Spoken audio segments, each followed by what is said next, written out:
The tragic life and sad end of Jeremy Clarkson, a few hours ago. A few hours ago, the world of British television lost one of its most unmistakable voices. Jeremy Clarkson, the tall, thunderous, and often controversial presenter who became a symbol of motoring television, has passed away. He was 65. The news broke quietly, almost too quietly for a man whose voice once echoed across millions of living rooms. There were no revving engines this time. No witty quips. Only silence, the kind that follows when a great show ends, and the credits roll for the final time. Clarkson died peacefully at his Oxfordshire home, according to a statement from his family. While the specific cause remains private, sources close to the family confirmed that he had been battling a long-term illness, which he had chosen to face away from the public eye. It is, perhaps, fitting for a man who, for all his boisterous on-screen persona, valued his privacy deeply. Born on April 11, 1960, in Doncaster, Jeremy Charles Robert Clarkson grew up in the golden days of British motoring. His early life was not one of guaranteed fame. His parents ran a business selling Paddington Bear toys, a modest but heartfelt endeavor. He later trained as a journalist, covering everything from local council meetings to car reviews. It was in those early reviews that the seeds of his future were planted. He didn't just describe cars, he animated them. He brought them to life with metaphors, humor, and a genuine, almost boyish excitement. By the 1990s, Clarkson had joined the BBC's Top Gear, a car show that was, at the time, informative but unremarkable. And then came the revolution. Clarkson, alongside Richard Hammond and James May, transformed Top Gear into something far greater than a motoring program. It was part travelogue, part buddy comedy, part social commentary. Each episode was a journey, sometimes through the Sahara, sometimes through the British countryside, and sometimes into their own ridiculous challenges. But beneath the laughs and the explosions, Clarkson offered something else. A fierce love for engineering, for craftsmanship, and for that unique sense of freedom that only driving offers. To older generations, Clarkson was a throwback, a man who could speak his mind without tiptoeing. To younger audiences, he was something of a relic and a rebel. But love him or loathe him, no one ignored him. He was, for a time, the most recognized presenter in the world. Top Gear reached hundreds of millions globally. His column in the Sunday Times was among the most read.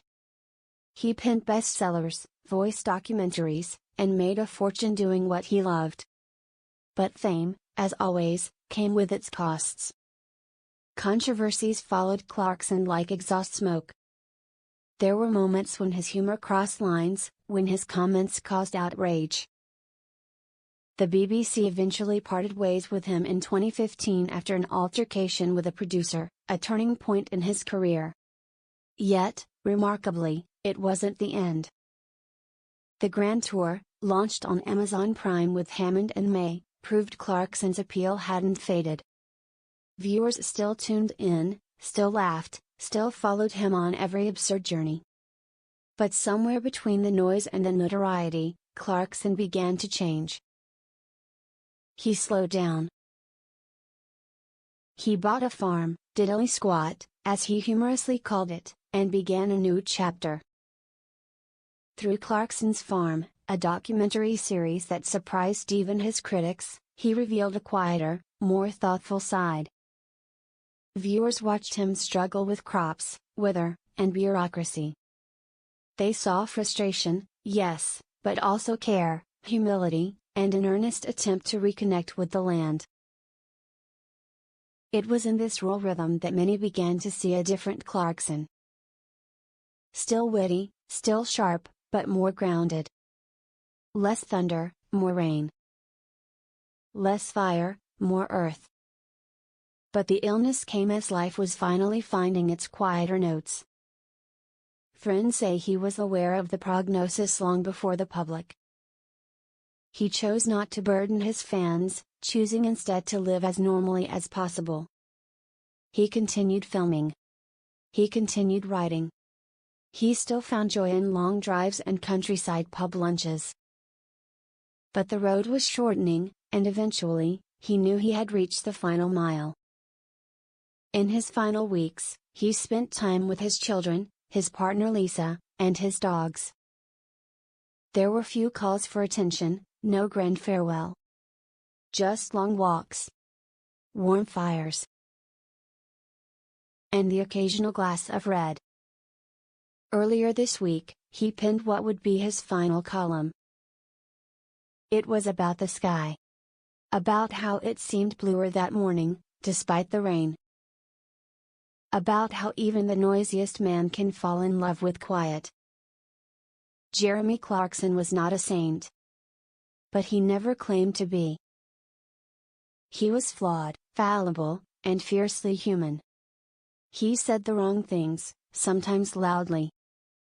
But he also said the right things, in ways no one else could. He made us laugh. He made us argue. He made us care about things as trivial as the horsepower of a V8 or as profound as the silence of an empty field.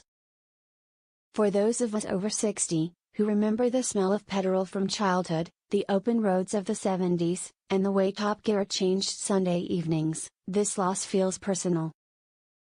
Clarkson was, in many ways, the last of a breed. A broadcaster who refused to be polished. A writer who wrote as he spoke. A friend to machinery, and sometimes, reluctantly, to mankind. Tonight, across Britain, his voice will echo in living rooms once more. Fans will dig out old DVDs, scroll through streaming apps, and replay their favorite bits.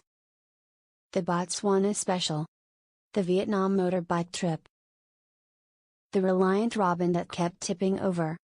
And maybe, just maybe, some will step outside, look up at the night sky, and remember the man who once raced across it, metaphorically, and perhaps, now, eternally.